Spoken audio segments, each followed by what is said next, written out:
Aujourd'hui dans Tips and Tuto, je vais te montrer comment tu peux sécuriser ton application Bubble en 4 points. C'est les 4 points auxquels tu dois faire attention lorsque tu crées une application.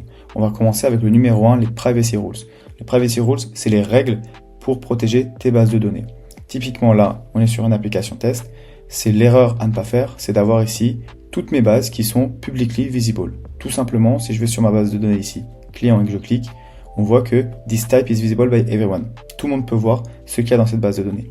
Donc pour éviter ça, la règle numéro 1, par défaut, à chaque fois que tu vas créer une nouvelle base, c'est une nouvelle table, tu vas cocher Make this data type private by default. Qu'est-ce qui se passe? C'est qu'il te précise que toutes les choses, toutes les lignes, les records qui vont être à l'intérieur de cette base vont être uniquement visibles par leur créateur. Donc lorsque je vais créer, ici on va voir que nouvelle table aura Privacy Rules applied.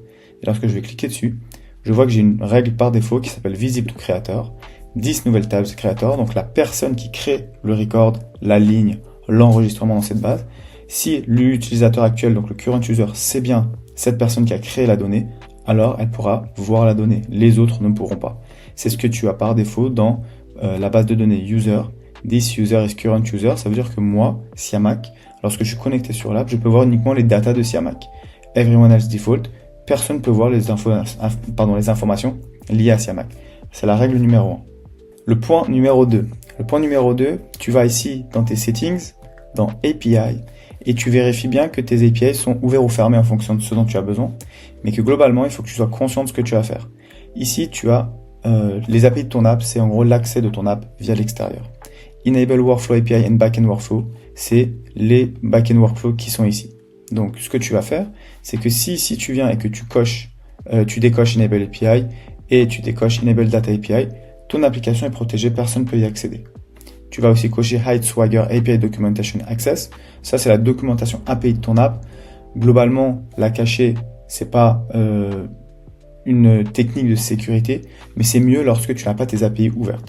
À partir du moment où tu vas ouvrir ton application à l'extérieur, tu vas cliquer ici pour ouvrir les workflows. Donc, je vais te montrer dans le point 3 comment on protège ton backend workflow. Mais lorsque tu ouvres ici tes API, tu vas ouvrir tes workflows et tu vas ici cliquer ici pour ouvrir les API de base de données. Donc quand Bubble te précise bien, attention à ce que tu fais. Et là, une fois que j'ai cliqué là, ça veut dire que de l'extérieur, je peux accéder aux bases de données. Donc c'est là où il faut faire hyper attention. C'est que lorsque tu vas cocher ici, on va prendre par exemple ma nouvelle base qui était ici, nouvelle table. Si je vais dans Data et que je vais dans mes privacy et que je vais dans ma nouvelle table, on voit qu'ici je vais avoir deux nouvelles données. Ça c'est pas mis, voilà.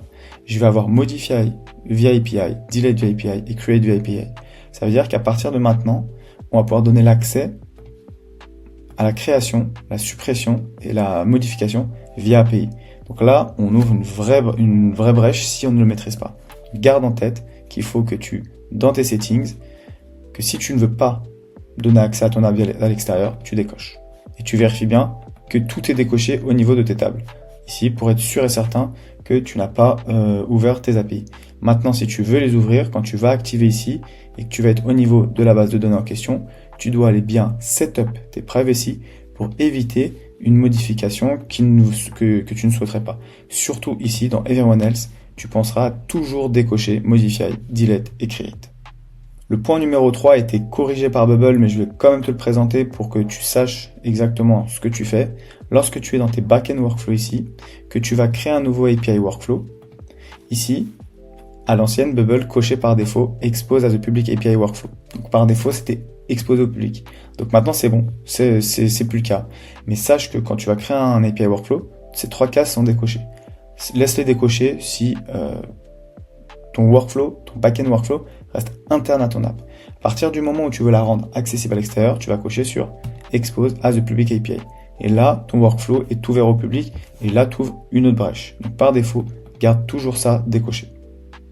Le 4e et dernier point, c'est lié à l'accès à ton application. Donc tu vas aller dans Settings, dans Général, et ici tu vas avoir Limit Access this app in Run Mode with username et password. Tu vas cocher. Ça veut dire quoi? Si je décoche, on va laisser décocher. J'ai ma prévisualisation qui est ici. Je suis en test mode, je suis sur la version test, debug mode true. Bon, on voit quelque chose. Maintenant, je vais venir ici, je vais cocher là, et je vais mettre Siamac. Hop. Et ici, je vais mettre Azadeh, tout simplement. Qu'est-ce qui se passe maintenant? C'est que lorsque je vais venir ici sur mon app et que je vais actualiser, ma version test va être protégée. On va me demander un mot de passe. Et ça, c'est super important de faire ça. Pourquoi? Parce que et là, du coup, je te montre quand tu vas mettre ton nom de compte, enfin ton username et ton mot de password, ça va marcher.